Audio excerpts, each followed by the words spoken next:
YouTube says we're live. Welcome to Worldwide Slot Car Chat on Zoom, number 229. I'm your host, Greg Galb. The gang is all here with Tony and Jeremy and Mike and Dennis and Don and John and Garth and Wayne and Big Dan and other people.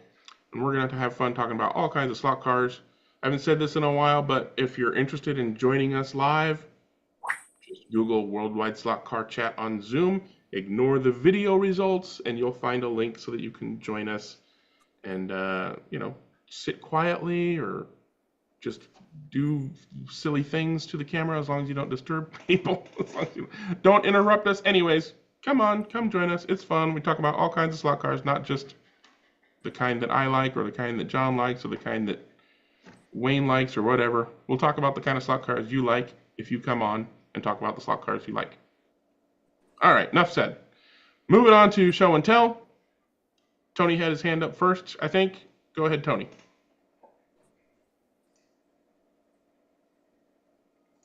Don't forget to unmute yourself.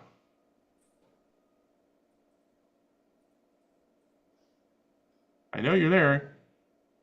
Yeah, we've got it down. There we go. There you Right. I was telling you about the bench V2. Yeah.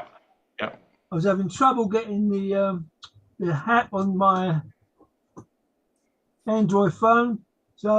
And eventually I got the ump. So I went out and got a tablet. Get an Apple device. 10th generation. Okay, but I got to ask, Tony, did you only get one or did you get two? One. I can only afford one. This is very expensive. Yeah, no kidding. So there we go. You got the app on there? Awesome. The app on there. There's the car. Hold that up again. See the car? There you go. Make it work.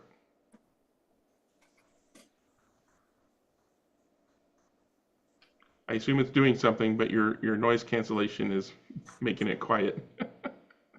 I could see that wheel turning. Yeah. It's static at the moment.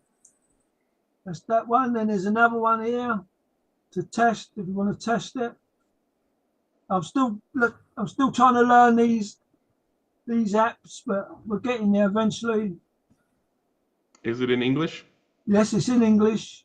Fantastic. And you can save all the tests what you've done and compare them with other tests that you've done on the motor. It's quite a good little tool, actually. There you go. So, yay! Now you can How many use laps it. faster, Tony? Sorry? How many laps faster? I don't know. At least one. It doesn't do laps, does it? It's like No, I was kind of looking for a result at the early stages of testing. Just having the bench will give you at least 10 RPM, right? Of course, you can find that by just meddling. But yeah. All right, good stuff, Tony. Glad you can use your fancy new tool now. Thank you. See, it's just like real racing. You spent how many thousandths for a tenth of a second? Hey, some people do that. All right, John, go ahead. Okay, well, it is that time of year. It's model show time. So I just thought I would give a shout out here if I can share my screen.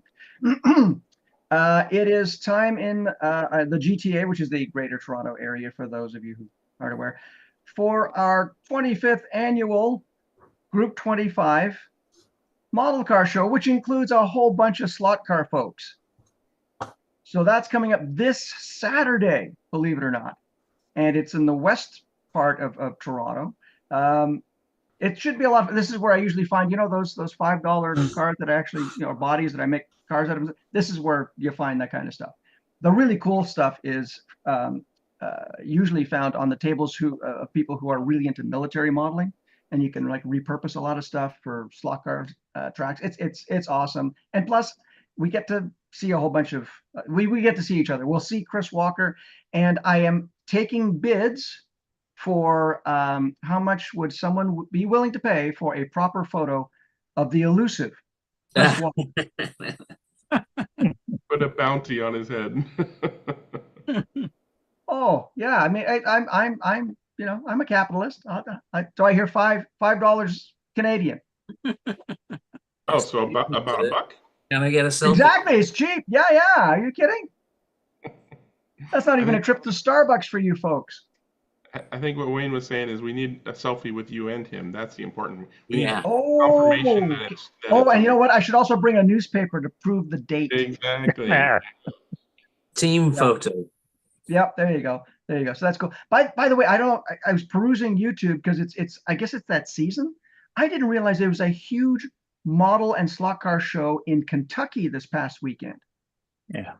And it was massive. Like, I didn't realize how many slot car folks showed with the model car folks, which I hope that's a continuing trend, because you get model car folks going, hey, I remember that, and slot car folks buying models to make into slot cars. I think it's a perfect combination. Yeah, I Where in think if you Kentucky was that? Oh shoot. Yeah, now okay. Sorry. You know what? I'm very sorry. I don't know, Don. I just know Kentucky. It's probably Louisville. It was Louisville. Oh, was it? Okay. So I didn't know how close that was for you, Don. I know a lot of, well, Dennis, you're in California. That's not like a day's drive, right? It was Shepherdsville, Oh, Kentucky. Well, that's about halfway between Lexington and Louisville. okay. And that's not a long distance anyway between Lexington and Louisville. That's an hour. Talk to anybody in the UK and they'll be like, what? A half an hour drive? No, that's way too far. Well, I'll tell you, the number of tables that had slot cars, including like even vintage stuff, it was really heartening. It was nice to see. I would imagine that if you include models and as opposed to just slot cars, that you're gonna get a bigger show. Oh yeah, and again, the cross pollination I think is epic, because a lot of people who build models now at some point in time probably had a slot car set. Yeah. All right. Well, we look forward to seeing what you procure at your event next week. Yeah, except my wife's going, no. Maybe she should go with you and hold the purse strings. She already does. Yeah, there you go. We should run a wager on how much John spends while he's there. All right, moving on. What you got, Jeremy? So Garth and I have been working on a new product. So this is a Professor motor controller, which I've never really got along with because it's one finger trigger. And what we've done is we've made these what I call clipping grips, is where you clip the grip on. And in this particular one, you don't have to do any screwing and holding it in there. And that'll give you a 2-finger trigger then without converting everything. And it just clips back off. Your finger gets tired in the middle of the day, you throw it on there, and now you can use your second finger for it. It doesn't interfere with anything in your control. I checked the ohms, make sure that everything was still there. And then if it turns out you do like it, then the second option is, let me see. On this one, there's a small screw that can go through the hole to kind of, if you're worried that it's going to come off when you use it. And we've got two different styles. We have this one I call a shotgun, because it's almost like a shotgun double trigger, where you have, two barrels. And then this one's more flat, where it's kind of almost, I would say it's similar to the slotted controller, where it's a longer, flat one to grip. And then we also have a third one that's coming out. It's kind of silly, but the third one will have for a third finger. Maybe, if you have arthritis or something, it'll give you a little more extra length. And when the trigger becomes that long, it's way easier to control. So we did all of our testing internally, and then I did some testing with the club guys that I have. And so far, it looks like we're ready to go. I have a great brand for you for yeah. what, you know what? Call it the Professor Motor Trojan. Yeah. What? A little extra length. Think about it. I'm gonna skip that. Yeah. So I was there. I'll come in a pack of 2. I've got different colors already. I mean, these are just the colors I had on. So if you want the straight ones, you'll get a screw-in type and a clip-on type. That way you can kind of test it out, see if you like it. And then if you do like it, you've got 2 clip. I mean, you've got 2, give one to your friend or something. Or it'll come in the shotgun with two in that package. So it's flat or ribbed for your pleasure. That's awesome. All right, John. Jesus Christ. Get your head out of the gutter. Yeah. Is there a mute button somewhere? Yeah, there's. Yeah, it's he okay. muted himself, dang it. So anyway, that's the whole thing. Make it easier. I know that some of the guys have tried other triggers, and then you got to take the controller apart. Some guys just don't want to take the trigger apart, but I can't use these as they are. I just can't use them because for some reason I just can't do one finger. I don't know what it is. Maybe it's a mental block. But anyway, Oh, that will be on the website Nice. probably this weekend. That's awesome. I mean, you hinted at other triggers. I did a 2-finger trigger. You have to replace the whole dang thing, and it's a pain in the butt. I have That one is of your triggers way- here that helped inspire us. But I Yeah, was like, yours is so much better. Yeah, I'm gonna It's just- pull it was mine too- right off of. I'm gonna take mine right off the internet and say, "Go get Jeremy's." no, no, yours definitely works. It's just you got to take everything apart, all the wires. I don't want wires to go flying and springs, and this one Yeah, just no. click, go, done. Yeah, yours is better in every conceivable way that I can think of. So Oh, thanks to Garth. All right, so that's Yeah, what good we've job, got Garth. going on. It's just like ties in public school. It's a clip-on. It's awesome. It is a clip-on tie. Yeah. awesome, and that'll be on your site. That will be on my website and then on our eBay store this weekend. Cool. Cool. All right. Well, moving on. What you got, Dewan? Moving on to Dewan. Well, I just dropped one of the things that I was trying to show. Oh no. I know. Hopefully it's not in pieces. But you're talking about models and everything, and I went to Costco over the weekend and just was compelled by the Christmas sale that's going on in September. Yep. They They're always. have a whole series. They have a whole series of these die-cast sets. Cool. This is the F1, and the F1 races out here in Vegas now. So they had at least 4 different ones. This is for the AMG Mercedes with Lewis Hamilton and his team. They have the Red Bull. They have, and I can't remember the other 2. What scale are those, Dwan? It says 143, but they just match up perfectly with the 140, but 132nd NSR Formula One. So that's what I actually dropped. But anyway, so they do match up quite closely. I haven't opened them up. It's gonna be fun, grandson. But they're really just a tad off. I mean, they're just kind of hard to sell. So that's one thing. It's only I think it works out to less than $5 a car. So it's like 20, 25 bucks, something like that for 6 cars. Yeah, but that's real money you're talking, right? Well, anything that I spend is real money. Yeah. So even if it was Canadian, it'll still be. If I'm spending it, I'm penny pinching. The other 2 things that I was going to show. One's a show and ask, and I was looking for the tail end of my. Well, the tail broke off of my this Group C car, Nissan. and I have it, but the post broke as well. And I was trying to find it so I can show you how it matched up. But what I'm looking for is some best practices on how to remanufacture some posts to go in here, because don't they sell the spare parts for this? Yes. They do. Okay, maybe that might be the easiest way to do it, but it won't match my. It won't match. It's going to be a white kit, I'm sure, and it won't match the. Well, you could always use like sheet styrene, I imagine, and try and cut a, I would suggest a tire inner tube, bicycle tire inner tube. Put yourself some pieces of rubber. Cut your legs from your sheet of rubber, and then you'll have flexible legs. Would that be stiff enough to? Oh yeah. Yeah. Okay. All right. Let me go buy a bicycle so I can get in and shoot it. Don't do that. Sheet Right. rubber. Bicycle inner tube is usually a good candidate because it's about 1 millimeter thick. I have one option. When I first started racing, I would crash a lot and I kept breaking these.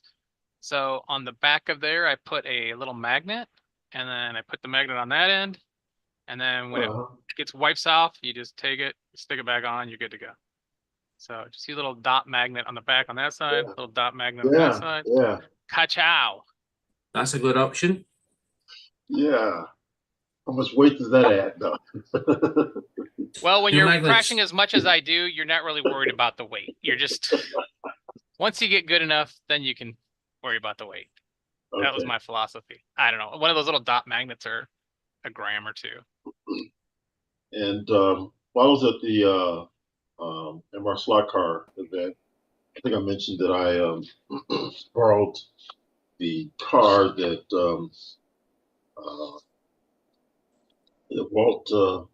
Walt loaned me, one of his cars that he had last year because he didn't race this year.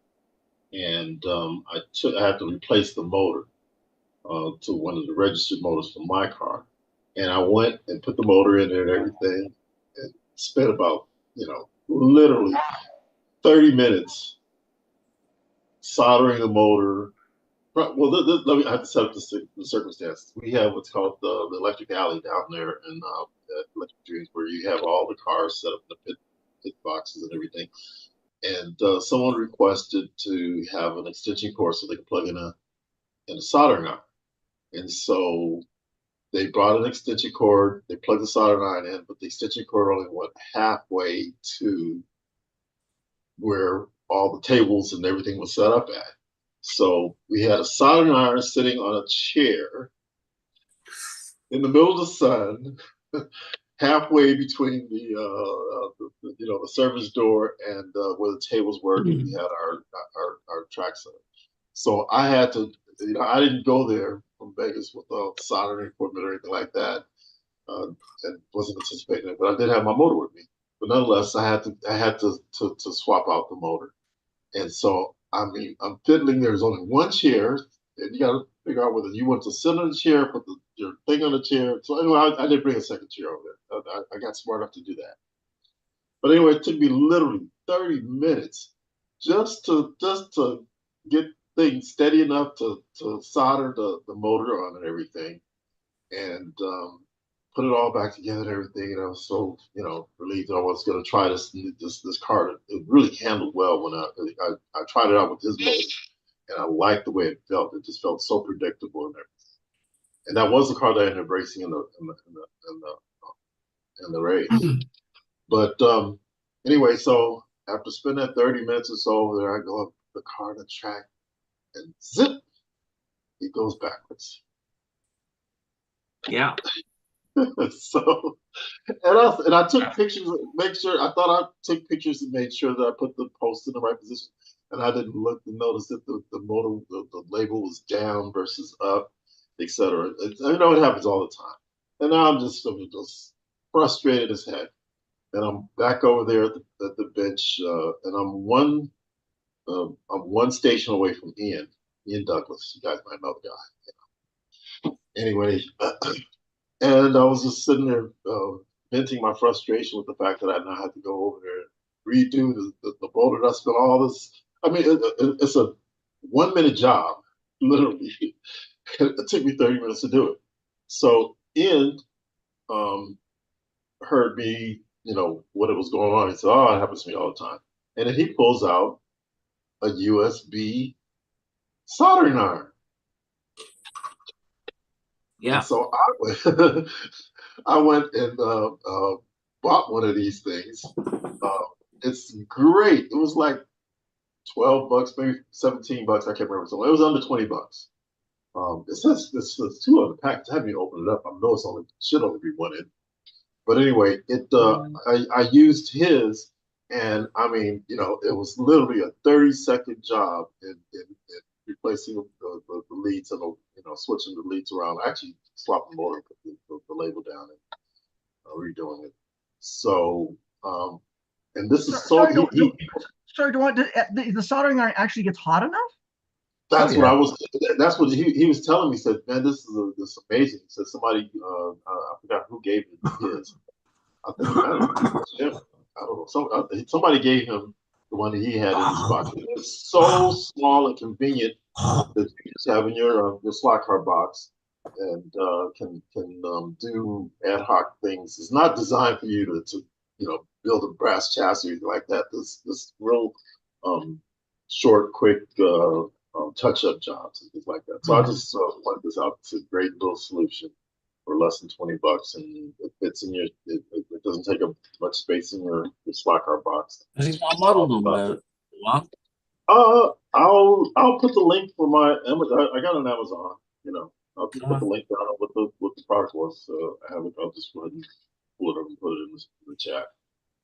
But you find them on Amazon, or you know, just do USB soldering gun, iron. There are a lot of them out there. I've had a look at Yeah, different ones on AliExpress over the past, and they're always new ones and different ones, and you can choose a price point virtually.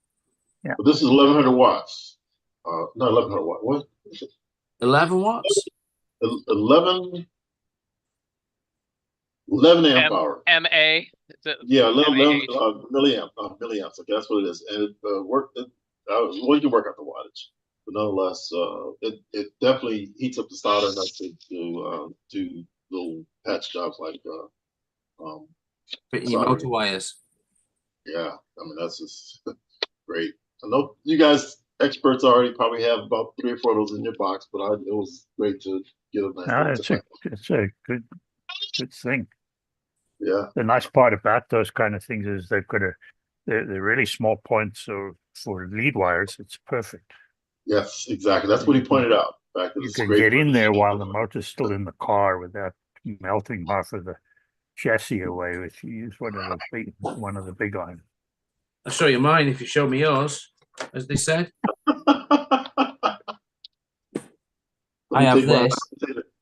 I've had this for years. And it's 12 volt. Yeah. Plenty of those. Clips. And I've got a plug. I've got one of those barrel plugs. I think I've showed you those before. So I can use it 2 ways. But that's the reason I haven't invested in what you've got, because I normally have a 12 volt power supply at my bench, a variable power supply that I can plug into a power track or a tire truer or the soldering iron, but usually only one of those at a time. Do you find that handy in your bedroom? You never know. Hey, Chris, it does go both ways. You never know. Show's gone off the rails.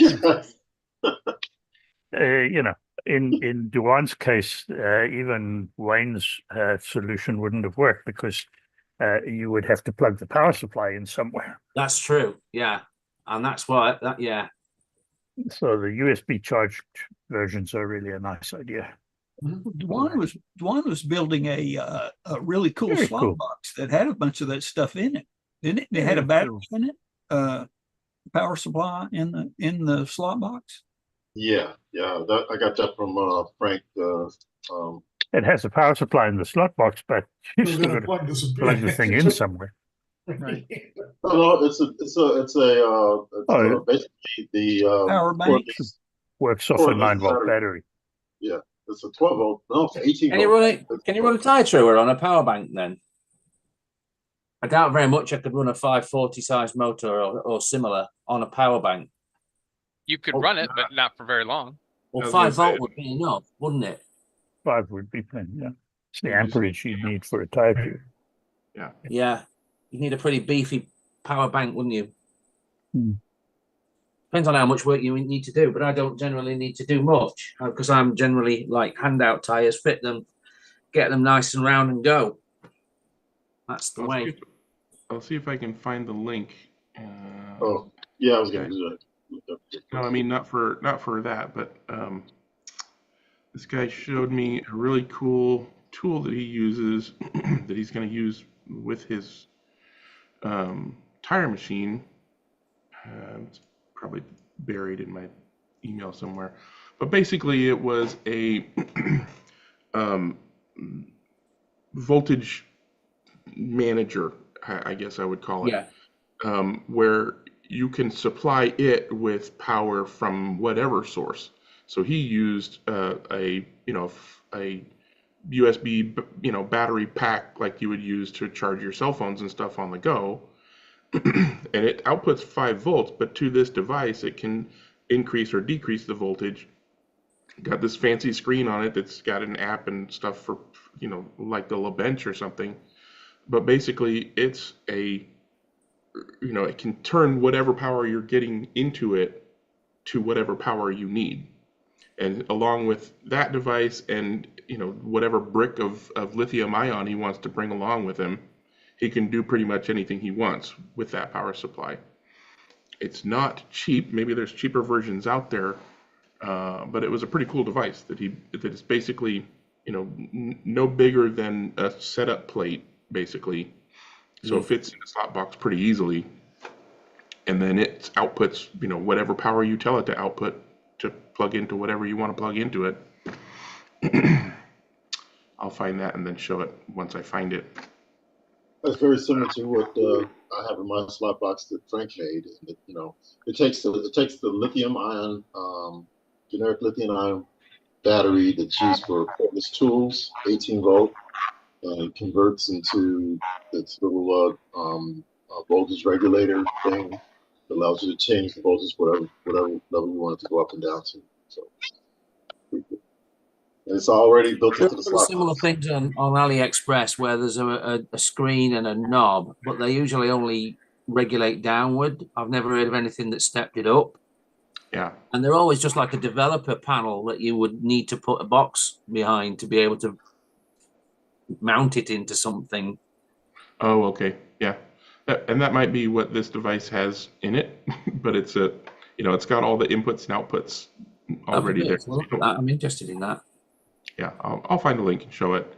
And when you find a link for the one that you bought, Dewan, go ahead and throw that up for us. Should we go ahead and move on to Big Den? All right, go ahead, Big Den. Still muted. You are still muted, sir. There you go. I clicked it, but it didn't go off. Or maybe I clicked it back on. Nice to see after 6 weeks absence that Dewan hasn't lost his ability to blend into the background with his the chameleon effect there. And look at that shirt. And also, I was interested when you were talking about the Kentucky show. One of my other interests, apart from slot cars, is aviation, and I regularly watch a channel called LA Flights. Obvious, and they go all over the world. And the host is often ridiculed by his brother and one of the other people on the panel for saying Louisville, and yet it's been reinforced today with Don and others that that's the way it is pronounced. So that's something a little bit different. Or just slightly off topic, Mm-hmm. Anyway, I'll get on to some show and tell now, and I'll see if I can still share a screen. There we go. That looks like the one.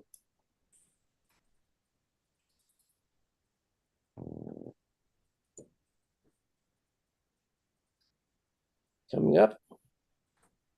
There we go. Power supply. Yeah, okay. A little bit of a backstory. Some months ago, I had the misfortune while truing tires. So as I was putting the axle into the forks to spin the wheels, one of the wheels wasn't on tightly, and it slipped off. And also, what slipped off was the bearing, and it went right into the innards of my then existing power supply. And then almighty massive shout ensued, and so I had to buy a new power supply. And this is the one eventually after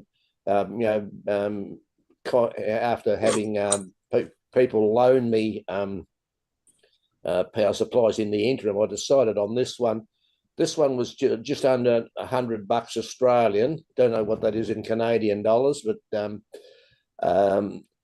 the replacement cost of the one that I had previously would have been over $200. So I thought I'll take a punt on this one, even though, and I've noticed some people in the States use them on their tracks. So it's goes up to 15 amps or something, or so 30 volts and 10 amps or something like that. So it should have plenty of oomph to get things done, or powering my little test track, running the tire through, just use testing motors and running in, etc. So it's quite a compact unit, and there it is in relation to, oh goodness me, an MR slot car Porsche GT1. So you can see there's the Porsche sitting on top, and it's only about 2 or 3 times the height of the Porsche. Not so it's quite a compact unit. And so anyway, I've been using it for a few weeks, and I haven't had any misfortunes yet. So hopefully, fingers crossed, everything will continue to go well. This is an old Spirit Courage body that I've had for some time, and the chassis was starting to fall to bits. So I took the punt again of looking for a 3D chassis for it, because I just liked the body so much I didn't want to waste it. And again, sunny Spain was the place I went to. I'm not sure, I can't remember the retailer's name, but I think this one is a Cat brand, KAT. And so it's quite a good mold thing, and just obviously just a slotted inline pod in it. The next one, now, someone from the Greater Toronto area won't be at all pleased with this, because he doesn't like this car, but I had this SCX Seat Cupra GT body again with a dilapidated old SCX chassis. So again, I managed to source this 3D printed chassis from Spain, and I think this is the Mustang brand or something like that. So so 2 different brands of 3D chassis, but both doing both fitting under bodies that I wanted to sort of keep alive. The last time I was on the chat, I just bought one of the new advanced slot Crema Porsches with the new wider chassis that allows the body to sit on top of the chassis. At the time, both Dennis and Chris expressed some doubt about the strength of the this separate motor carrier, about the integrity of the chassis, and they were proven right, as there is too much flex between the uprights and the back of the pod where the motor is, because they're not directly connected. And when I first run it on the track, I got horrible wheel hop. And since then, I've been doing, in the end, what I actually eventually did was replace this with a standard fixed Avant pod, which I just happened to have it laying around in my spares box. I haven't had a chance to get it back on our Laguna Seca track because of we've been closed down for about 3 weeks due to some excessive, very fierce winds in Tasmania, which firstly caused power outages to some areas for up to 9 or 10 days, including poor old Dave's area for 5 or 6 days. And then he suffered a lot of wind damage to large trees in his yard, and he's been focusing on getting the fortunately, there was no damage to the house or the shed, more importantly, but he's focused on cleaning the yard up and removing all the damage. But one of the offshoots, and just as this has happened in the last few days, I decided, wonder if I can upgrade some of my, or update or modify some of my existing chassis to have this full width where the body runs on the sits on the top of the body. And so I got some very fairly small low gauge, I think the brand is called Evergreen. It's a plasticard. Mm-hmm. And I just made little, I just sort of glued it to the bottom of the chassis, just cut out a basic shape, and then trimmed it to fit the side, to fit whichever body it was on. And this is the advanced slot Lotus Elise GT.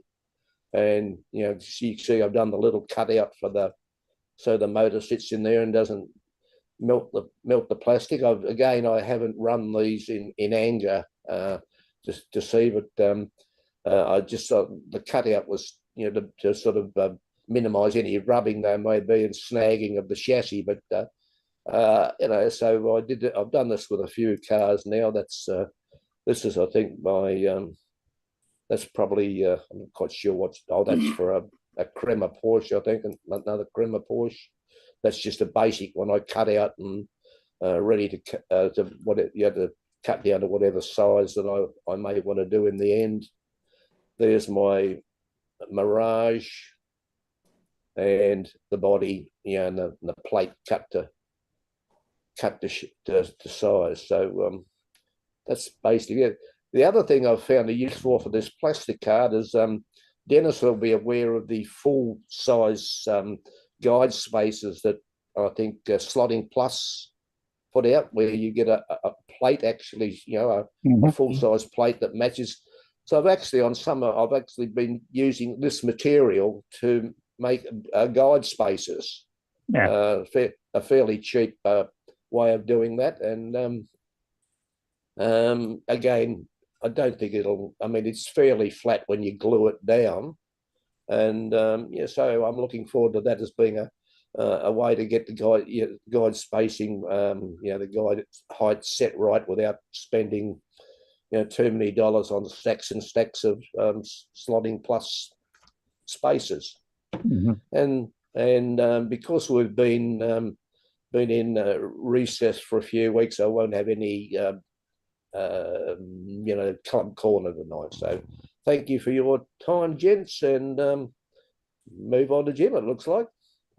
Do you run the body right on the chassis plate then? Yeah, well, that's the way the original one, the advanced slot cars, most of the GTs and LMPs only had a 2-point mounting system, fore and aft, and there was a lot. And why I decided to do this was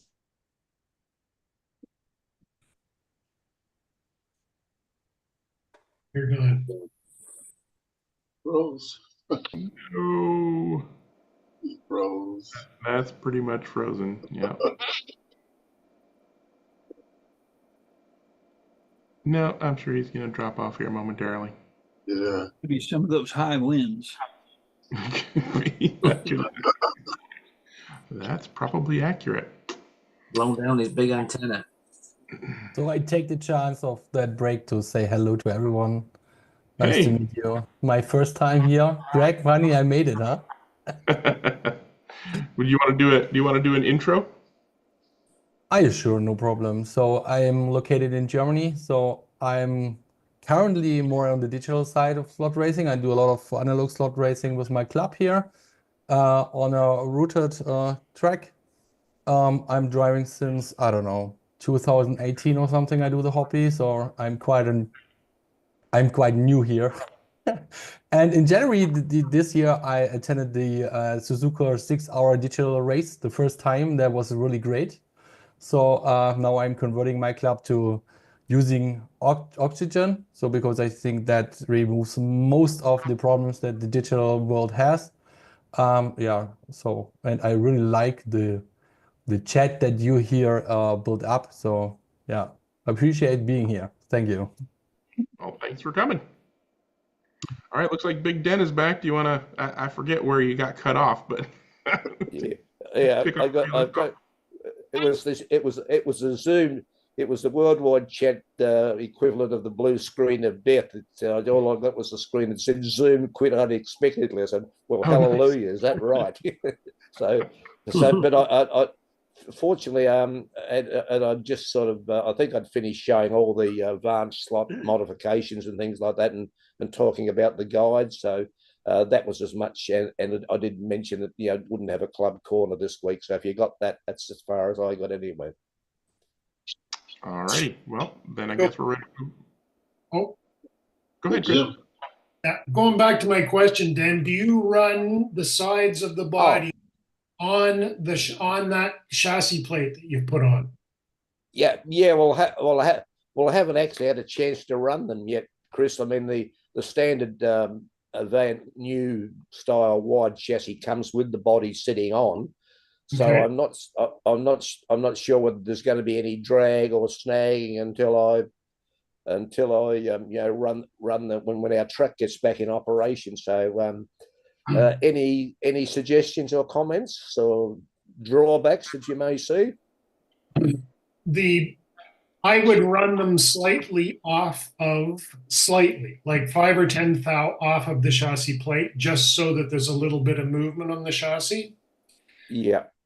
The permanent way to do that is to, if your club rules allow it, just sand the bottom of the sills and anything on the nose, just a tiny bit. Yep.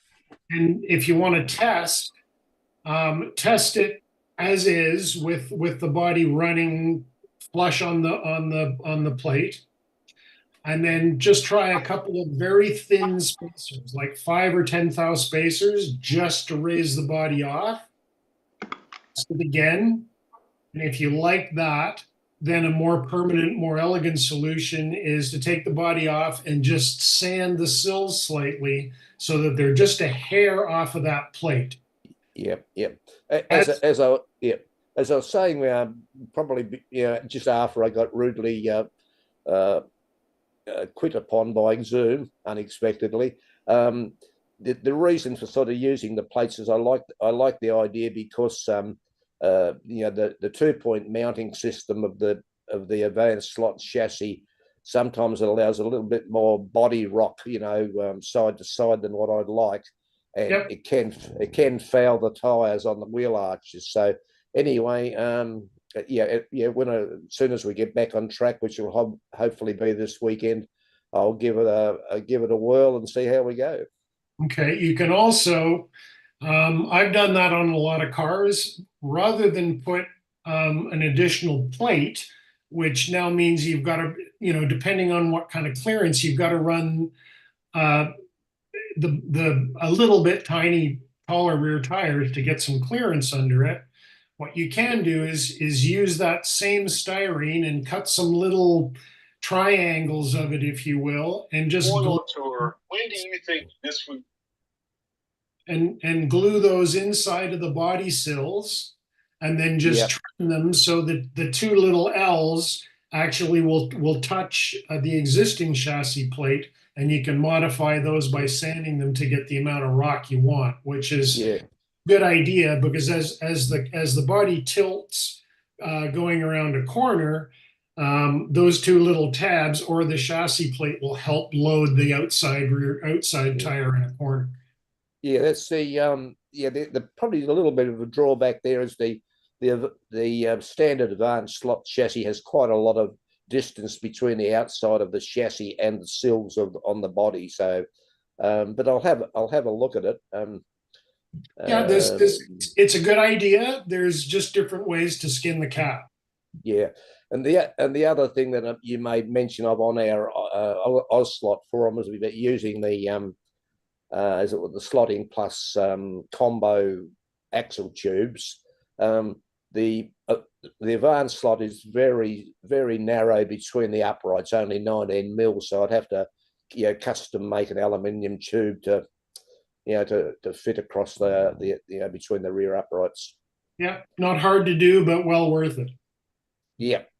Okay then. Thanks, Chris. Vouch for the quality of those cat chassis. I got one here in my hand. It's an NSR based. Yeah. And it's also got 2 screw body posts, one in the middle at the front, one in the middle at the back. And we had to come up with ways to get the body float the way we wanted it to be. It did actually fit on top of the existing chassis.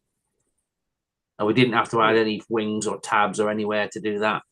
But you'll notice if you can see it closely enough, there's a little tiny shim washer on the top of the body post here, which is doing 2 things.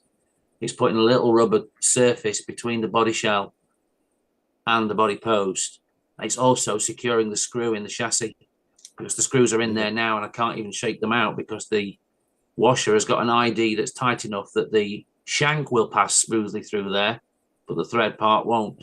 Ah, good. Yep. It retains your screws in your chassis, and I think these shims are a useful tuning tool if you want to raise and lower your body shell in relation to your chassis. Oh, yeah. Oh, well, food for thought. Thanks, Wayne. You can make those with the right drill bit. You can make those out of plastic card just the same, if you must. No. Yeah. This week's new miracle component, plastic, are they? Tip of the week. Yeah. I don't think we Okay, asked you how thanks, thick folks. it was. Well, I can't. I've got the I got the sheets of plastic out, but I can't find the packet they come in, so I can't tell you that one, Wayne. But I'll see if I can track down the packet and let you know. But it's very thin. I mean, you would probably find with the body seal sitting on top of it that it would flex a little bit anyway. So Yeah. Okay then.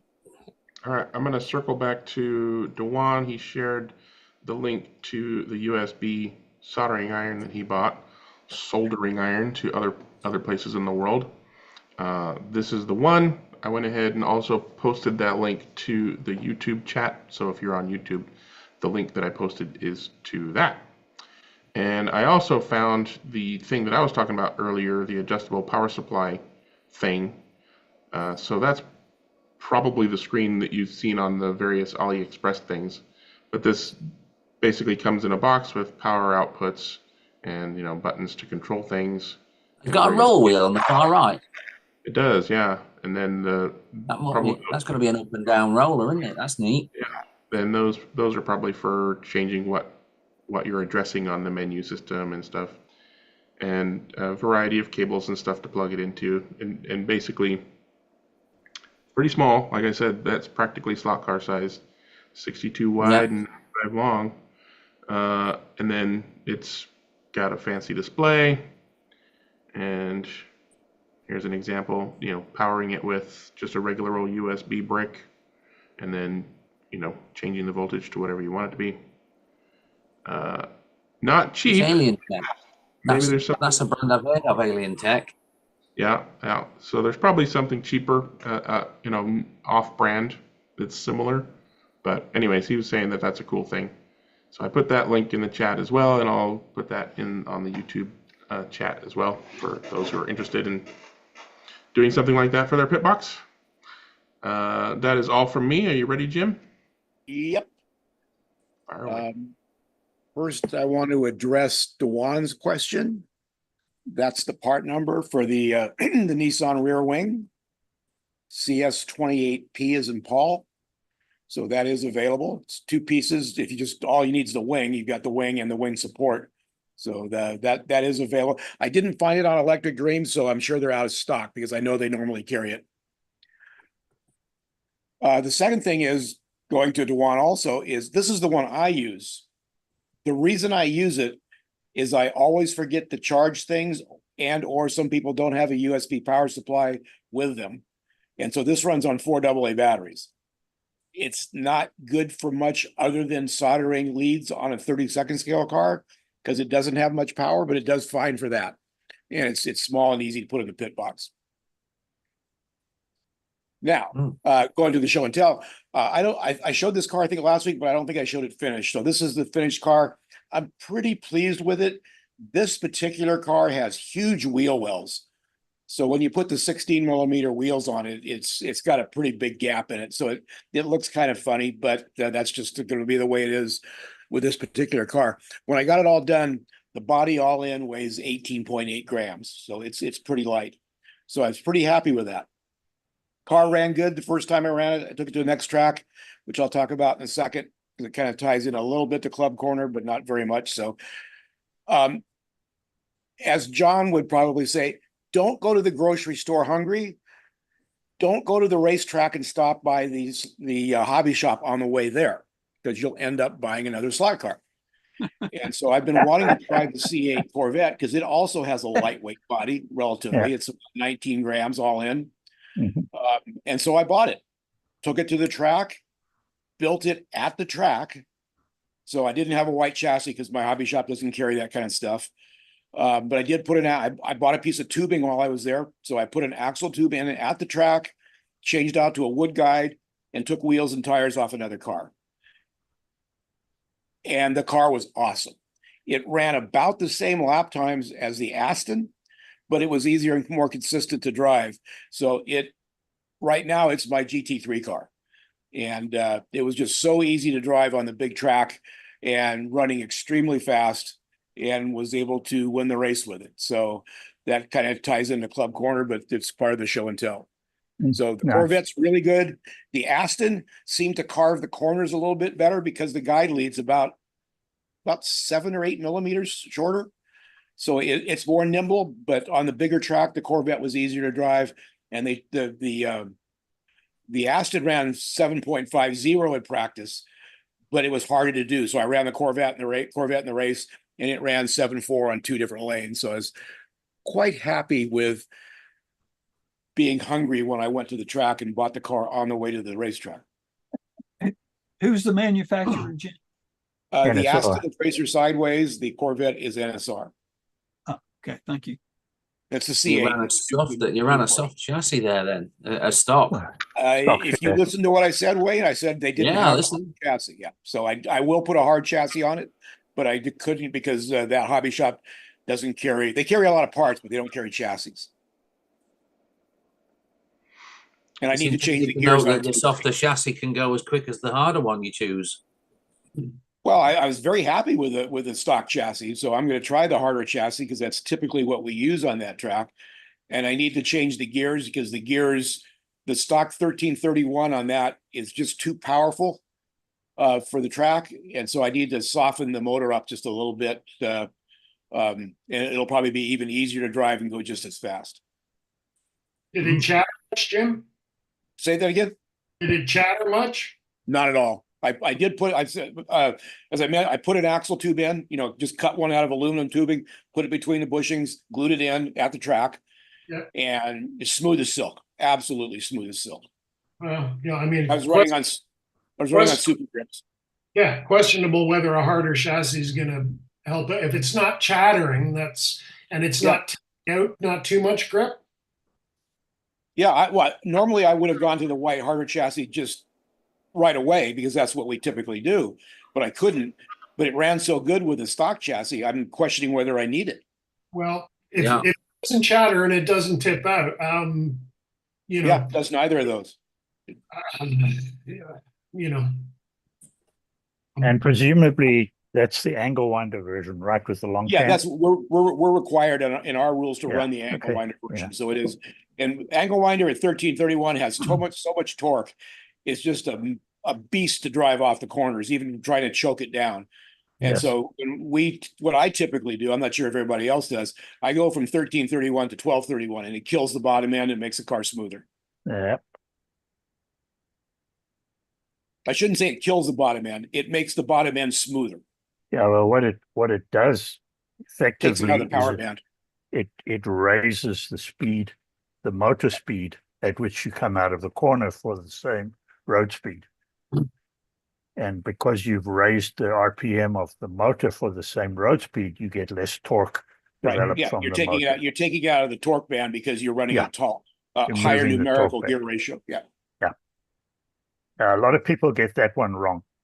They often feel that, if you're running a 1331 and the car is too torquey, they're going to run a 1330 or a 1431, and it's the wrong way. You've got to go the other way. Electric motors have max torque at 0 RPM, so you want to get it away from. You want to get it out of the max torque as soon as possible. Correct. And which I still have no idea why that works and why that should. It makes no sense to me. Thinking about it, but I know it's true. Yeah, and electric motors do like to spin as well. So it's just the inherent design of a permanent magnet motor, right? And the short can motors seem to be just the opposite because they seem to be under geared out of the box, and we can gear those up, and it makes them faster. Mm-hmm. So, the last Can-Am race we ran at Motown, which is a 95-foot wood track, I ran a stock motor, geared up to, I think, 13 with a 13-tooth pinion instead of the stock 11, and was just as fast and actually won the race over Ian and Herman, who were running the 25K motors. So there's all kinds of ways to skin a cat. Yep. It really depends on the torque John. That opens it up for John to put a joke in there, but All I was going to say was my cat John's was listening, and he just left after you guys talked like that. Mine did too for some reason. Was it a lady? That's it for me. Oh, before you go, tell us about that Volvo 144 that's behind you in the photograph. That was in your raced background. two weeks ago at Sonoma at the Vintage Racing. Nice. So he was there with all the Datsuns, and they actually ran the Miatas in the same class because they didn't have a whole lot of cars. Basically, the Datsun 510s, a couple Alphas, a couple BMWs. But I think he's from the Northwest. I think he's from Portland area. Because there was a big IPD, the big Volvo performance place was up there. And so he came down. It's the first time I've seen it run. Was that at Sears Point? Yeah. Okay. Thank you. It'd be nice for Revo slot to do that, but I'm not sure. Yeah, if it would nice, and a nice color, that one. I like the livery. Yeah. I'm not sure if it would sell or not, but it'd be kind of cool to have that as pretty cool. The next Revo slot. We won't let John comment on the number because he's not in good shape with us. Yeah, that's true. Don't make me mute him.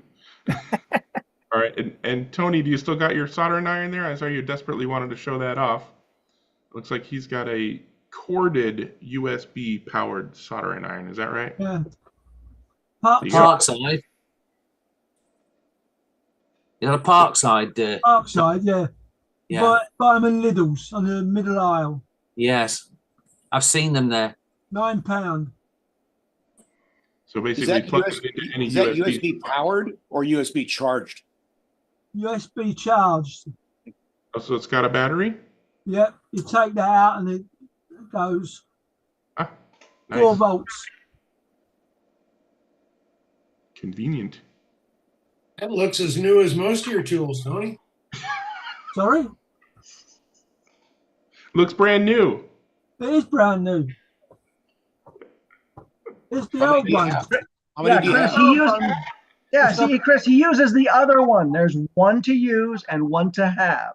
No, this one I burnt out, so it hasn't got no things. Oh well, that's a real salesman right there. Well, that's why you buy 2. That's true. I didn't buy 2 at the time when I bought that. I had to buy another one afterwards. He's not a buy quality, buy once kind of guy. Anywho, I think we're ready to move on. What you got, Pete? Sorry. Oh, go ahead. What, Chris? What? I had a little quickie. Go for it. Don't mind. No, yeah, one of the guys at Ernie's shop is a huge Cox fan and Cox car fan, and he's got tons of them, and none of them, to be honest with you, are in particularly good shape. He had. Okay, this is just way too easy. I'm muting. Sorry. Yeah. Sorry? He's being wise man and muting himself for all the jokes he feels like telling. Okay. So anyways, he gave me a couple to refurb.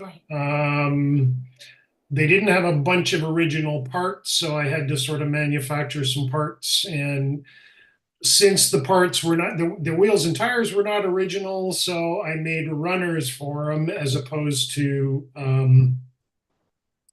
real replica race cars. So Dennis will know what this is, but probably none of the other guys will. It's a cucaracha. Well, one guy. Thanks a lot. Yeah. So this was just I didn't take a before picture. I couldn't quite stand looking at it, but anyway, this is an after picture. So runs great, and he's a happy puppy. So I had to add a couple of drop arm braces and some weights and clean the whole thing up and put spacers on the back end to hold the uprights in place. And there you go, a nice little Cox runner for him. So that's all new rubber on the Cox?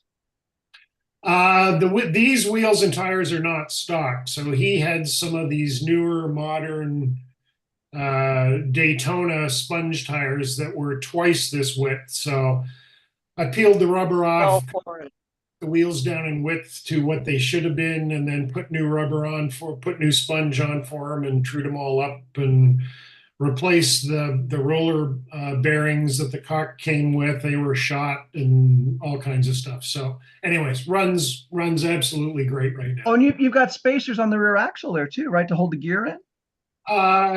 They hold the gear in place, but more importantly, what they do is They help the integrity of the rear uprights. So if you take a shunt, the rear uprights don't tend to bend inwards. The spacers help the rear uprights. Now, a lot of guys will run a U-shaped piano wire bracket and glue it on the back, but a U-shaped piano wire is pretty springy, and I find this system works a lot better anyway. And did you dye the gear? I did. Yeah, because it was a pink Palmer, right? Yeah, I dye all the gears. And actually, on the subject of dyeing, you dye them with RIT dye and you put them in boiling water. And even for all of the old Cox gears, you have, if you do, they're all made of nylon, and nylon is water. There's a water component to nylon. So old Cox gears tended to get hard and not brittle, but certainly harder. So it's never a bad idea with any old vintage Cox gears or old plastic gears to just stick them in a pot of boiling water for 10 or 15 minutes. It rehydrates them, and they're much smoother and much more durable afterwards. Lesson over. Very nice work as usual. All right, what you got, Pete? Everybody hear me, first of all? Yeah. Okay. John? Oh, I'm not going to say anything. Just wanted to let there's two guys that I know of, all the Canadian guys. Apparently, someone in the Canadian government, in their infinite wisdom, has imposed a temporary, I hope, but there's a ban now on Tamiya spray paints. So anything in the rattle cans, the distributors have been instructed to not send them to the stores. The stores can still sell what stock they have. Stores cannot order anymore. Apparently there's some, I don't know, some component in them that somebody found was in excess of the specifications or limitations. So if you like Tamiya rattle cans, go stock up. And if you're in Canada, you can't even order out of the States. Not that you could before. I don't think they were allowed to send that kind of stuff across the border. But yeah, just a heads up for all the Canadian modelers out there. If you want some Tamiya rattle cans, go get them soon. Now, yeah, and ironically, you can still buy automotive lacquer. Yeah, I think the component they found in there was called fun. Fun. You're like, no. The pear drops you smell. Something in them that somebody said, oh, that's not good. Let's put up the stop sign. So I don't know what's going to happen if it's Tamiya all the types of paints, because Tamiya have PS paints for polycarbonates, and they have TS paints for plastic, and they have acrylics, and they have all kinds of sprays. Yeah, from what I understand, it's something in the propellant more than the actual paint, from what I understand. Yeah, that sounds like it. So it's just Tamiya? Just that brand? Yes. That's all. Yeah, that's what I heard. Tamiya. Tamiya, tomato, spray cans. Okay. So hopefully, if they decide to reformulate, hopefully they can do that. Yeah, and if it's just a propellant, they may well be able to do that. If you're in California, buy now, because you never know. They usually follow suit. We don't have a problem with that, because it's not far to travel to get to Arizona, and so anything Mexico. You can't get in California, you can always talk to somebody in Arizona to get through. Yeah, Nevada's just across the border. Nevada, yeah. Mexico. Well, that's all I had. That's why I was on here late, because I took a run to my local bricks and mortar and stocked up with about 18 cans of various Tamiya spray paints. Well, there you go. On the bright side, sales are great. Yeah, for now. Well, especially the guy at this hobby shop. He's an older guy, and I've known him for quite a few years. And he was having some issue with his scanner gun, and he had to like do it about 2 or 3 times on my 18 cans, and he finally gets to the end, and he goes, "Oh, that doesn't look right." I said, "Oh, what's up?" He said, "Oh, instead of scanning in 4 of the Tamiya whites, he had scanned in 2004 cans." He said, "Yeah, I was thinking I was going to go to Florida there for a minute." That doesn't So sound after like he correct, that doesn't sound Sorry? like it was at Panther then, Pete. or no, this was Paris Junction Hobbies. Okay. Yeah, the guys at Panther don't even know what a scanner is, so.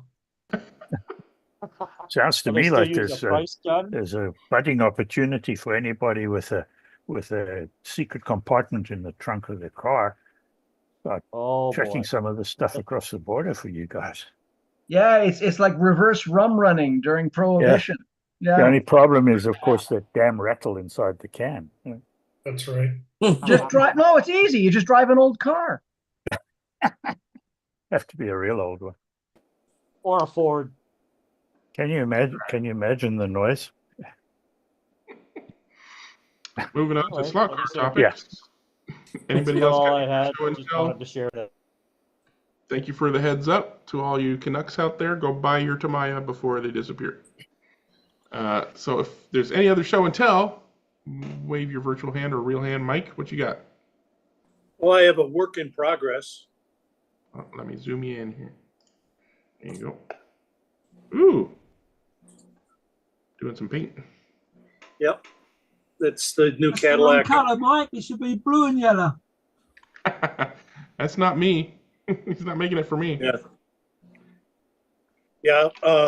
Ratby painted that for me, and I'm getting it's starting to get done for the Scale Auto hypercars. So, and it was apropos for this weekend, since that car took the this past weekend, it took the pole position. So that was kind of cool. Didn't win the race though. Fast lap. Must have been influenced by Jim. with 2 BMWs in the first 2 places. Yeah. All right. Well, definitely show that off when you're done with it. Can you show us again, please? Sure. I just wanted to see, did he get the fade, or is it? No, the fade is okay, but Okay, yeah. It's not great. Not as much as you would. Yeah. Okay. Yeah. Mm-hmm. Yeah, I wish I could get the fade that way, but nope. But the colors are decent, and it's an interesting body Yeah. to build. You could probably airbrush it, but it's difficult with spray cans. Yeah. Yeah. All right, good stuff. And I guess it's time we can go ahead and move on to Club Corner. So if you got past, present, or future racing to work on or talk about, now's the time. I saw Wayne threw his hand up momentarily. Yeah, I'm just joining the chat with my phone to give you a quick show and tell. But if you want to start the Yeah, I don't see anybody raising hands for Club Corner, but go ahead and raise your hand for Club Corner. And while Wayne is looking on his phone to get something for show and tell, we'll take a Club Corner. Go ahead, Mike. Well, we had our first oxygen race this weekend. Just the 2 of us, and I couldn't get the ghost car to work. So we only had 2 cars. It was like, oh, that changes the whole methodology of the race, because you're not having to dodge so much. Yeah. But the RCS02 worked fairly well. It was a little bit buggy, and of course there were the inevitable operator errors involved. The one I put up, I forgot to put the fuel on, so it was like, oh, I didn't check that, damn it. And then the second one, I had an odd thing happen, but it was, I'll check later on. We were going to do some more races, but Mike was a little done in by the time we got done, all the mucking around. It was is interesting. You know, he didn't have a lot of trouble once he got the buttons figured out. and which, you know, the first time you're doing it's a little interesting to figure out. But other than that, and he liked the controller, the way it worked, and it was a pretty close race, except in the middle, there was a problem where something happened that he had gone off or something, and I wanted to retract the damage point. So I tried to do that, and after I used the administrator mode to do that, and after that, I didn't lose any fuel. So I had an unlimited tank after that. But for the first two 20-lap sections of it, I had fuel that worked normally, and the fuel simulation worked pretty well. I could definitely feel it. It's not as obtrusive as RCS can be. There's not quite as much difference, but it's still there. And I think if we tweak the settings a little bit, we can figure out how to change it around. But as a first experience, it was pretty decent. The ghost car thing, I don't know what happened, but it occurred to me afterwards that there was something about the ghost car that I selected on the race management system that I think that was what caused it. But I'll, you know, get back to me on that sort of thing. We'll see what happens. I'll work it out a little better. I didn't have a lot of time to devote to it because I was running late with everything, but it was good. Obviously, with that second part of it, I ran away with it. I forced myself to make some extra pit stops for if I ran off and got a damage point, I would go back to the pits right away and take a little extra time to try and equalize it somewhat, but still I couldn't. You know, he had to stop for fuel and I didn't. So so you didn't have any idea where you're going from that. But it's a work in progress, and we'll figure it out and go from there. One thing that I did put on, which I found interesting and actually was effective, was that you have a setting for loss of power when you have damage points, and you could feel that. It was pronounced enough that you could feel the difference there. And Mike asked me, God, my car's down on power. And I said, did you go in and take care of the damage point? He went, oh, yeah. I said, you asked for that one, remember? He said he's been saying for a long time, because he tends to be the one who stays on the track the best, that he wants a power loss when you have a damage point. He said, well, now you got it, but you got the trouble as a result. So it was pretty nice. The other race we did the regular RCS 64 management system with a couple of Scale X-Trick GT3 cars, and I used the big old Bentley, which was a Sidewinder, and put it up against a Aston Martin Vantage, which was an inline, and they were within hundredths of a second as far as lap time goes. But the Bentley, of course, is much heavier. It's a much bigger car overall. And I think it's about 10 or 15 grams heavier than the Aston Martin. So it was a pretty even matchup, but I managed to best him in that one. With the Bentley was a little bit easier to drive. So it was a win for me, and it was a good thing. And it made me excited to actually get my sideways Bentley going. I got another paint job to do, so we'll see. Anyway, that's all for me. Cool beans. Yeah, with the RCS02 stuff, it's as much a learning curve of learning how the program works and what settings to change and where they are. I'm sure I must say I had no problems with lap counting though. Yeah, I don't remember None having whatsoever. Any. Yeah, it seemed to work quite well. All right, good stuff. Anybody else got any Club Corner they want to do? Big Dan? Oh, you said you didn't have any this week. Yeah. I'd like to show something because when we head to Christmas, so the next couple of months, we'll have a new kind of race format. So we try to replicate the Nürburgring Enduring Series. doing that with oxygen, so it's possible that to have all the different kind of cars at the same time on the track.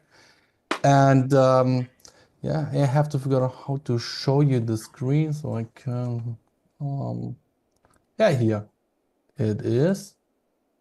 Do you see my screen? I hope it works. Yeah. Yep. So what we have here is basically all the different kind of cars. So I thought about, hey, at my club we have a couple of very competitive drivers, but we also have a lot of casual drivers. So I try to bring both those worlds together. I think that also works for the Nürburgring Endurance Slot Car Series, so for the real one.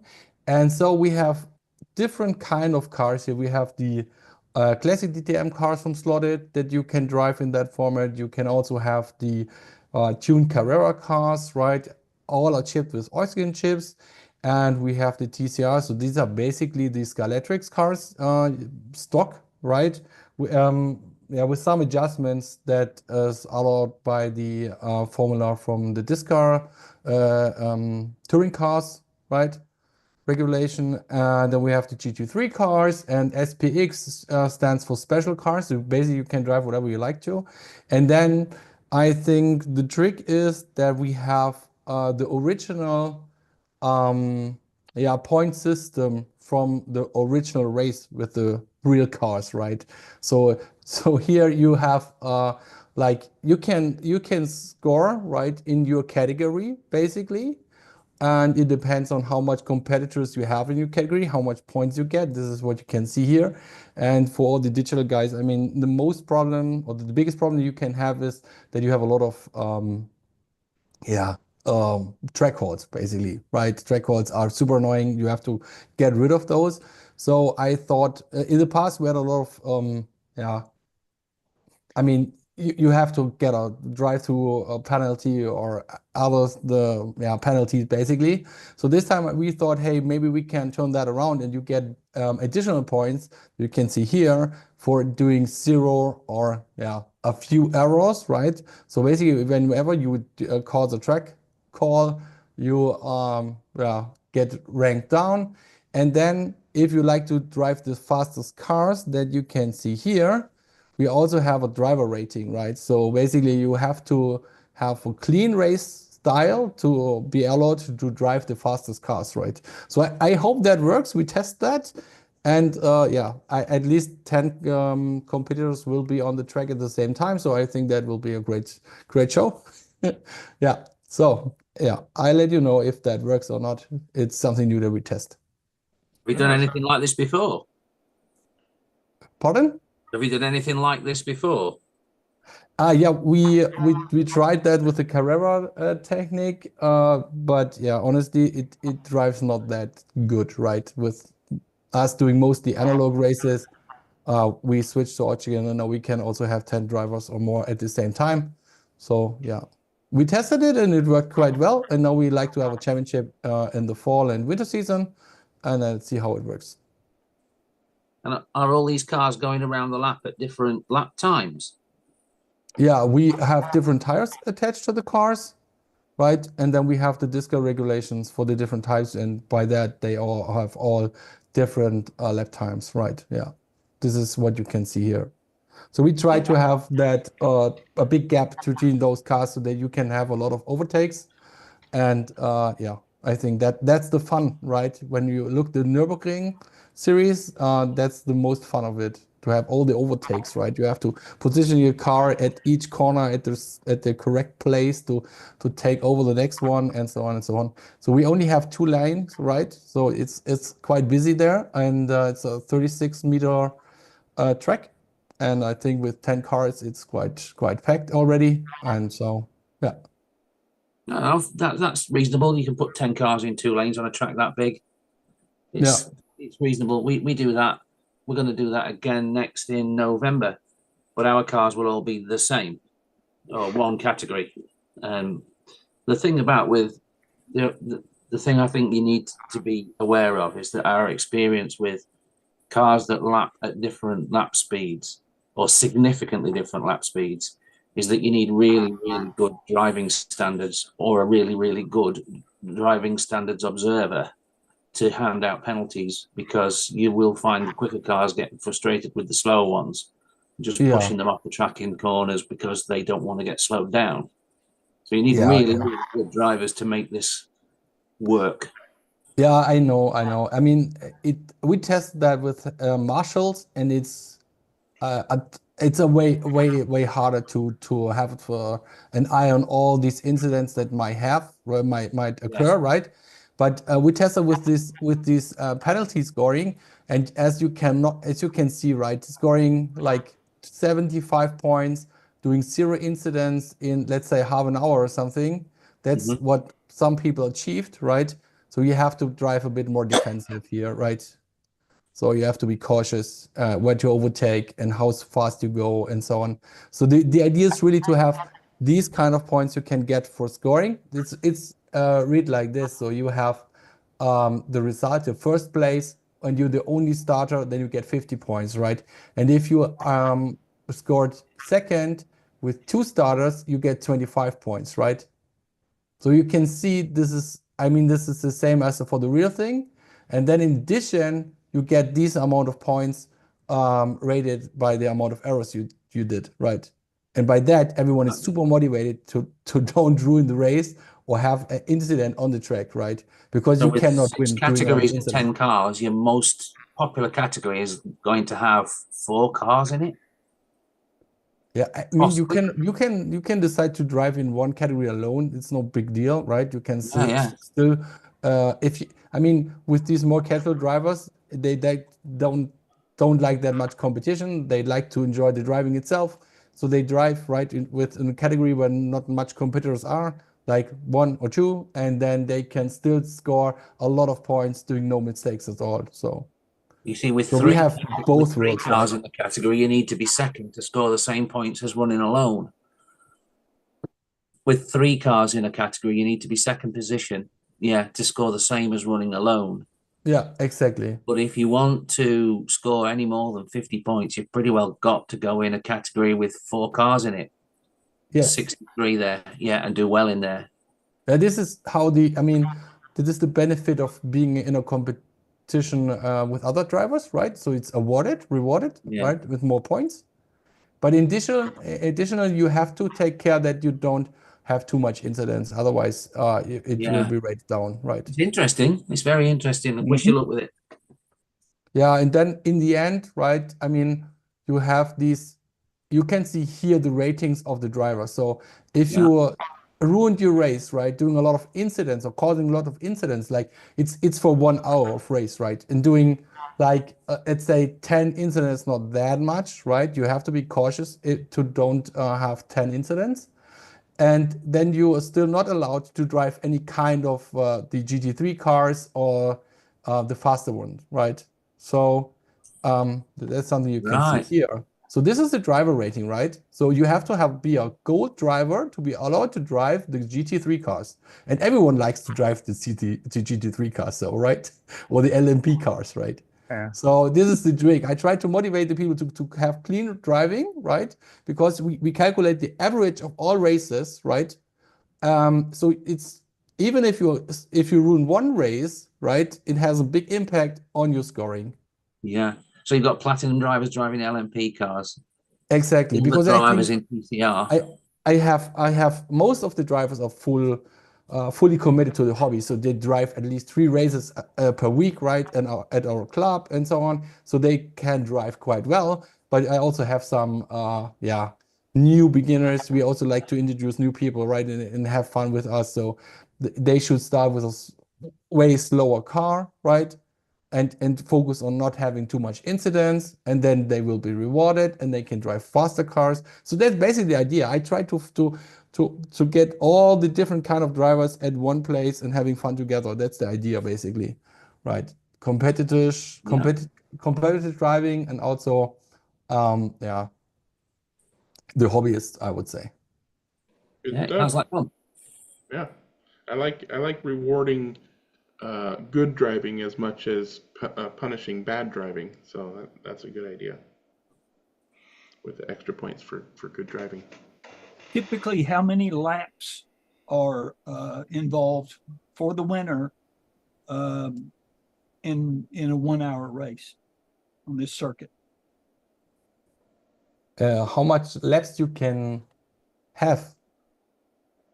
Probably a reasonable question will be to ask what the lap time is for that long lap. There you go. What's a good lap time?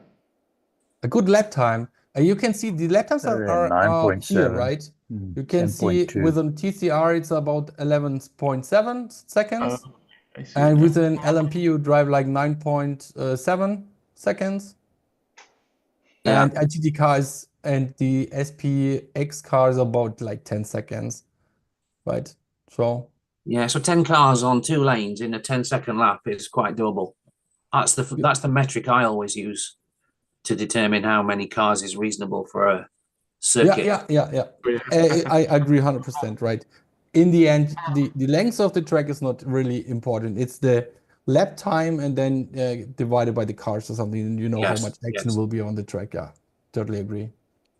Yeah. And those classes, there's not a major difference from one to the next anyway. I mean, it's 2 seconds is the biggest gap.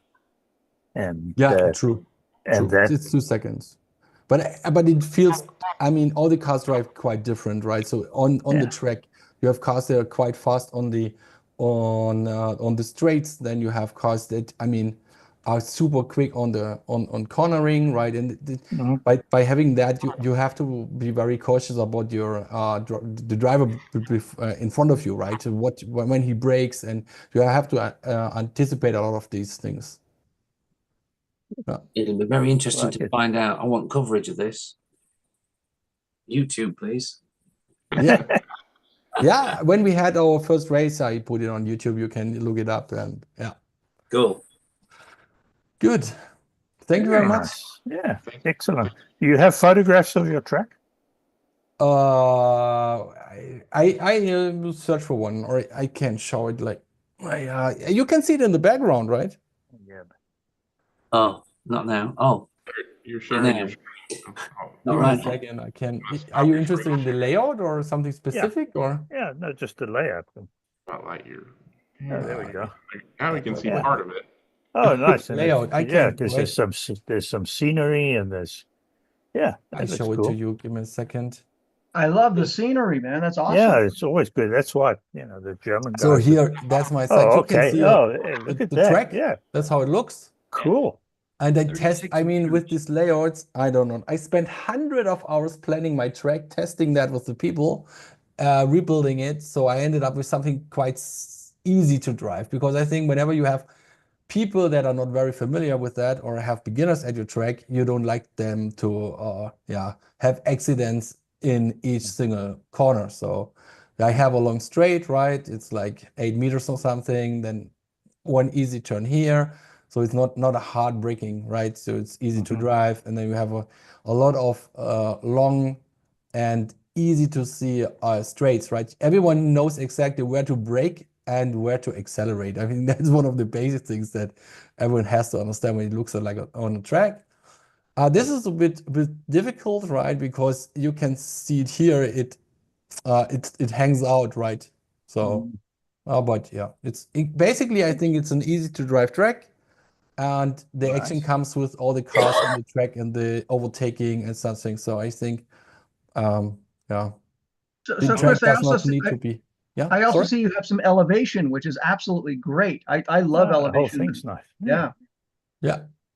I know what the next question is going to be, and that is how long and wide is your table? Oh, it's I think 240 in width and 9 meter long. Yeah, 2.4 meters wide and 9 meters long. Yeah, 9 meters long it is. Yeah. We'll give the Americans a little while to do the translation on that. 9 meters is about 30 feet. Yeah. And 2.4 meters is about 9 feet. It's a biggie. Yeah. Nice. Yeah, very nice. How many marshals does it take to cover that? Marshals? Yeah, basically you can put marshals behind that, and then but it's quite hard. Here you have to take a track call, right? So normally we skip. So now with Oxygen, right, with when everyone we can drive at the same time, so we choose to go for track calls more than having marshals. Yeah. This has, I think we tested both, and when you have like 10 drivers on my track, right? And you have no track calls, and it's super hard to understand who made the mistake, right? And do the penalty or right. So I think track calls in that setup, if you have people who take really care not to cause a track call, it's okay. But yeah, with more than 10 drivers, I think having track calls is annoying, right? You So need that 8 meters straight to get 10 drivers shoulder to shoulder, don't you? It's about the limit of the length of that straight. Because you're going to get 10 down one side. You need that. yeah, but yeah, you can also stand here at the very end here, right? So like in that quarter, Oh it yeah. also works. Yeah, I mean the angle is a bit, yeah, you have to get used to it, but it works, Yeah. right? So yeah, but I think having 8 drivers or so is very comfortable, and it's still enough action on the track, right? So I like it also to have 8. It's also great with the small cars. And I also drive these mini sets, right? This is the other thing that we use. And yeah, these are the most, yeah, I think these are the 2 cars that we drive the most, right? The mini sets, 128 scale, and then the 132. So when did you build that? Have you had that up since 2018 when you began? When I built that, Yeah. yeah, I had my parental leave, so I had a lot of time in 2018, yeah. 2018 was the time when I built that, yeah.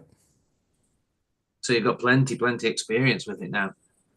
That's good. All right. Thank you so much for sharing all that. And Thank you. Big Dan put his hand up. What would you like to talk about? Yeah, late to the party for show and tell, but I was reminded by Mike's hypercar that I had done this one since I was last on.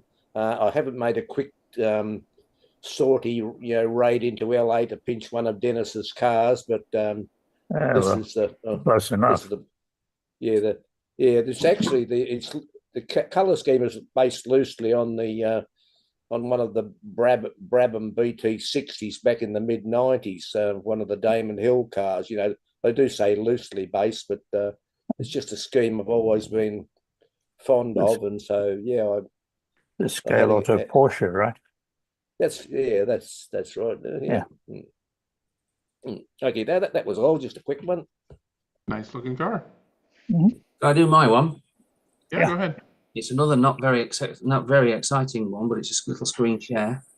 We got to have top excitement for every single thing. Yeah, okay. I'll build it. I need to go home, get my gallery, and show you this. Who knows what they're looking at? A plastic wheel with a Garth thing on it? Yeah, that's a Garth hub and a Yona wheel. Oh. Cool.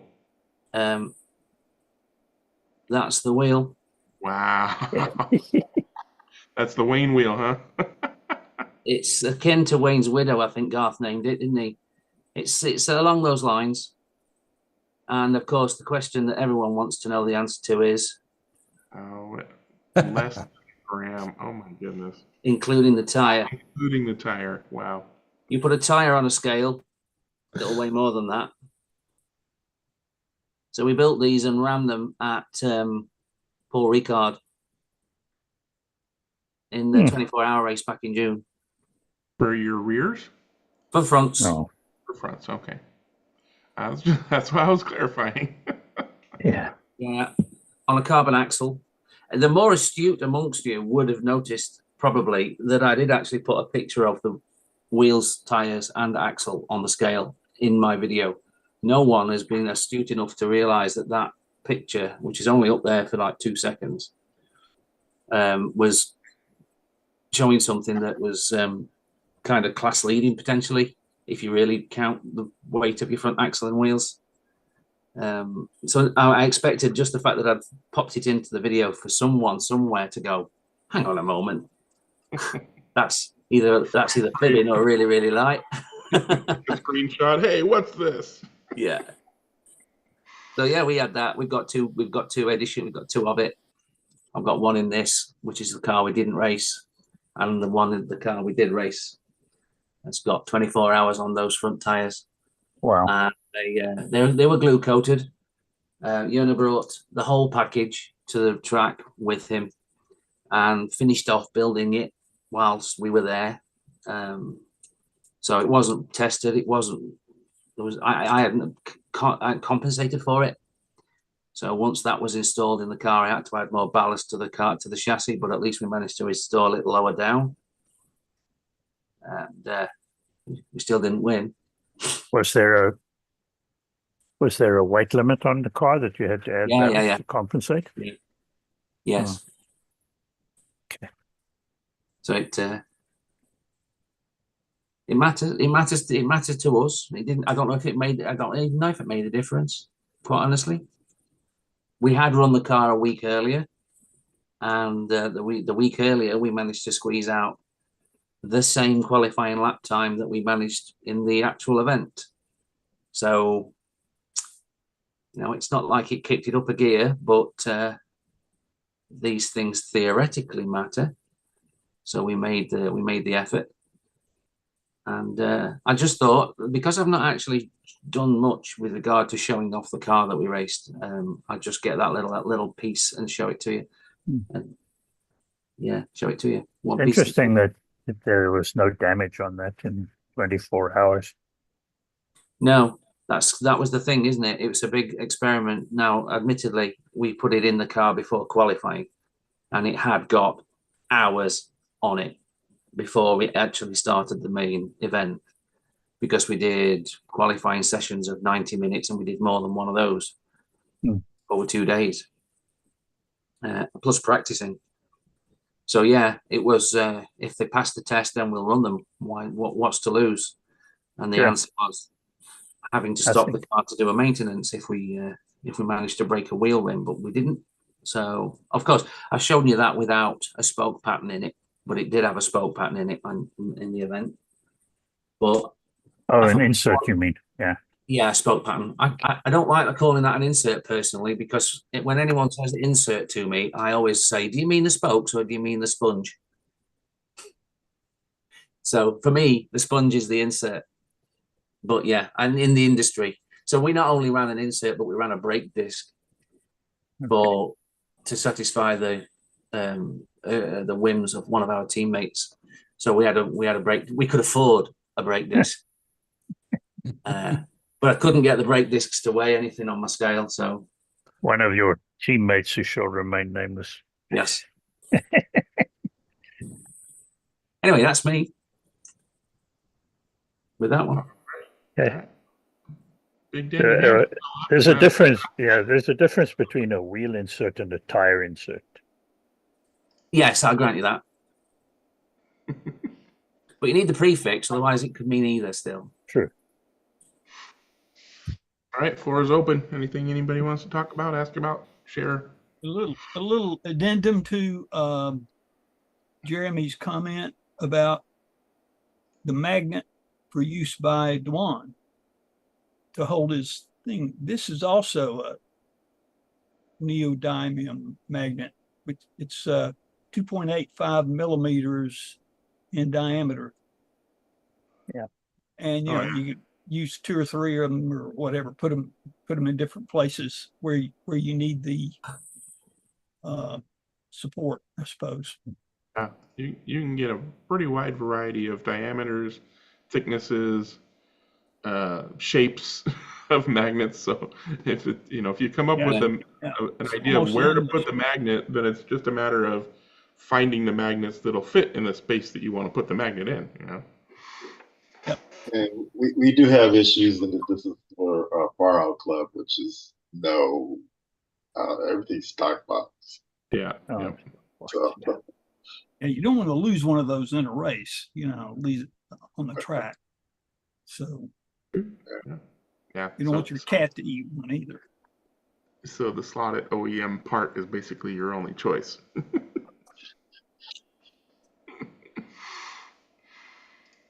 I dug up a picture for Den, if you don't mind. Absolutely. You still here, Dan? Yeah, he's there. Okay. I'm here. I'm here. Not that this is the greatest picture, but this is back to what we were talking about. If you can cut some little pieces of styrene and put them inside the body cells. Yeah. I messed around with this. Actually, I believe this is one that Dennis re-glued on at a proxy that I entered years ago. This was a Corvette SR2 from the last open road proxy, and Dennis had one of the events at his track. Yeah, that's a long time back. Oh yeah. If so the chassis just rests on here, and then by sanding the top surface or adding bits or taking bits off, you can limit the amount of body rock that you want. So as the body rocks, it will touch the chassis plate, and therefore when it touches the chassis plate, it puts a little bit of downforce on the outside tires. And this doesn't make me put any plates on the bottom of the chassis, so I can still run it nice and low if your club allows, and all the rest of the stuff. Anyway. Looks like the body was went to Weight Watchers. Oh yeah. Yeah. Yeah, Chris. So I mean, most will know that. Yeah, some of the modern chassis and body combinations have got those little plates built into them, and you can use the grub screws to adjust your float. Your grub screw will butt up against the little pad in the body. The little tab in the body, to limit or change your movement. Yeah. Yep. Yeah. Oh, good. I have a topic. So we've recently in our club have come up against tiebreakers and how to break ties. And I'm just curious, what do you guys prefer? Do you guys prefer average lap time as your breaker or median lap time as your breaker if you have a tiebreaker? Any thoughts? Send them outside and let them fight it out. I like that. How do you have a tie? So with our How do you club, have a tie in the first place? I know. Jim, let's just go along with it for now. Okay. So the way that our club races and the program that we use, basically you get points. You get a point for every lap, so your laps, and then you get bonus points for your position at the end of the race because we race on time rather than distance. So person in first gets four points, and then person in second is 3, 2, 1, right? At the end of the race of the night, all the laps and bonus points are added together. If there is a tie for the total number of both laps and bonus points, the first tiebreaker is who won the most heats, who came in first the most times during the night of all the racing, of all the heats.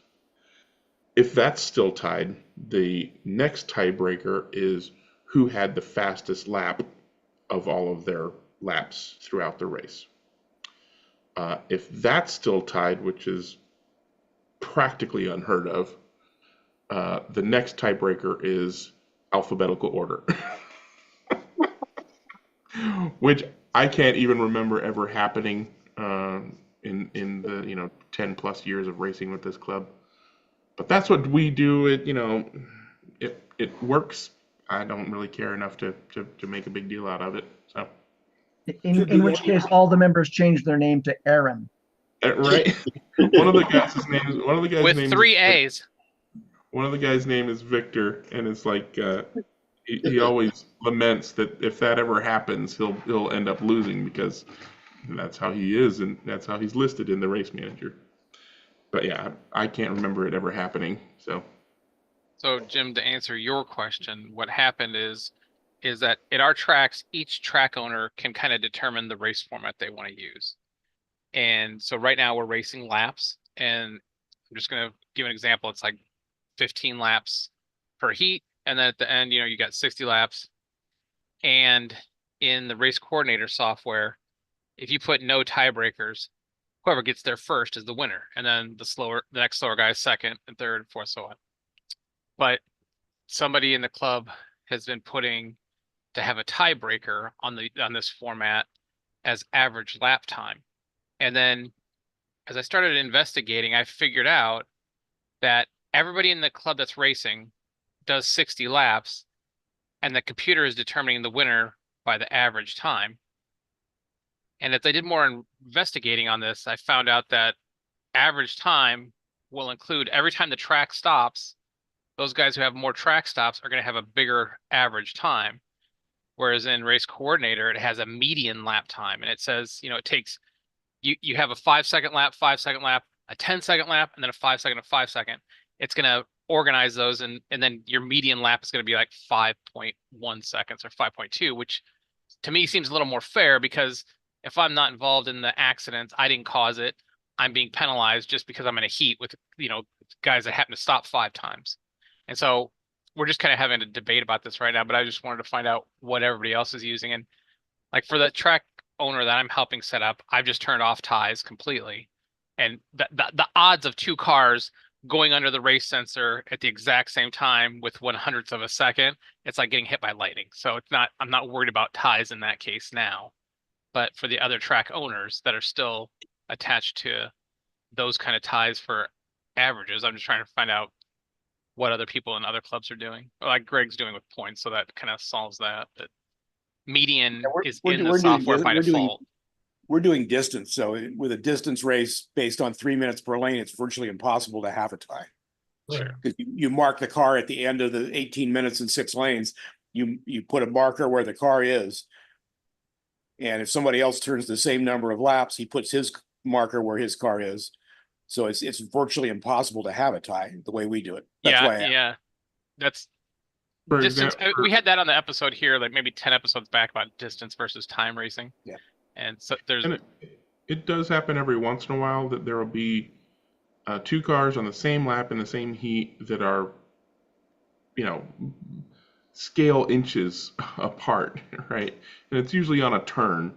So we end up having to get a straight edge and go from the center of the turn out to the edge of the track to figure out which one is actually touching the straight edge versus not touching the straight edge. I think maybe once in the entire 10 years of my racing that has been literally equal, and usually one of the guys just says, "Man, give it to him," Yeah. So Coin flip is much quicker. there you Some go. of us would prefer to use age as the tiebreaker. Age before beauty. I mean, that's a topic that's going to come up in every club at some point, I'm sure. What do we do with the tie? Flip a coin. I like Chris's idea. We'll just flip a coin. you can just leave it as a tie too. There's 2 second places, and you skip third place and go to 4th. Yeah. Give them the same number. Our of points. club at our tracks, we're using slot track software, and we're racing timed heats, but with race to line. Yeah. So at the end of the night, if there are ties, the software will automatically sort you based on your total extension time, which is the time between the end of the heat and when you cross the start finish line. So the guy with the lower time, total extension time, beats a guy with a higher or larger extension time. It works pretty well. Automatically sorts everybody, and there you go. That's pretty much like the RC guys do there. Yeah. Yeah, but isn't that based on the number of laps? The winner is the one with the most laps, and then the tiebreakers are come into play if there are ties. Yeah, I can show you a screenshot. It's pretty helpful when they have classes where this was a race a few weeks ago. We had 3 guys with 107, and I came out in second because my total extension time was 7.7 seconds. And then Larry was 10.6 and Paul was 12. So it I don't worked pretty understand well what you for- mean by total extension time. What's that mean? Well, we run, it's 3-lane tracks. So one race is 3 heats. You know, one heat in each lane. So we race for 3 minutes. And as soon as the 3 minutes is up, then you finish your lap. You come around and you pass under the start finish line. So you do that. So the extension time is the time between the end of the heat.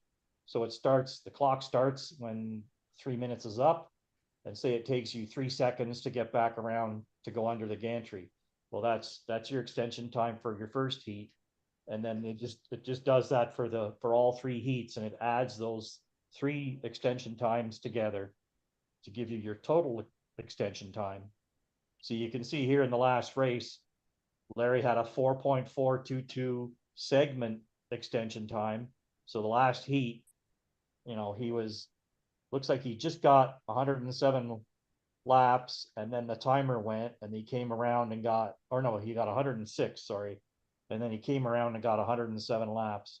So his total was 10.6. Yeah, the extension time, Jeremy, is how long in seconds it takes for you to finish your lap after the clock stops. Because the power is not going off when the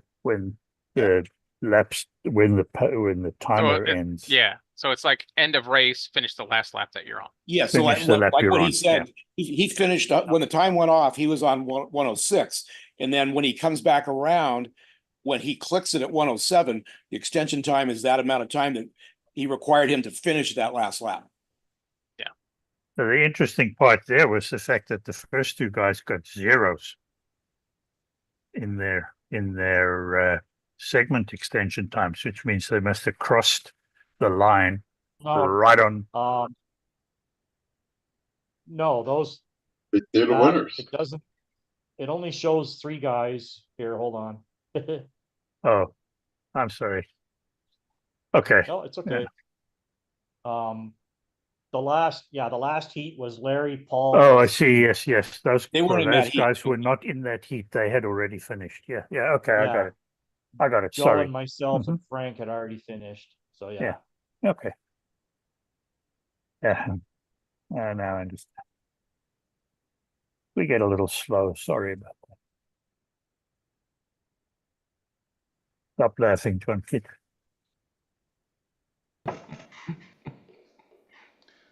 He's withholding his jokes. Thank God for that. We're down to the last few minutes. Does anybody have anything else they want to toss in? I thought I heard Chris's dulcet tone there for a sec. I just want to say I love Dewan's shirt like everyone else because it looks like he's in a ball pit. Oh my God. All right, that's getting spotlighted. That's what I would have called a Madiba shirt. Yeah. You're like a bunch of No, balls. not quite. They're volleyballs or billiard balls. Target balls. Is it like a bowler that had to go to jail, or what is that?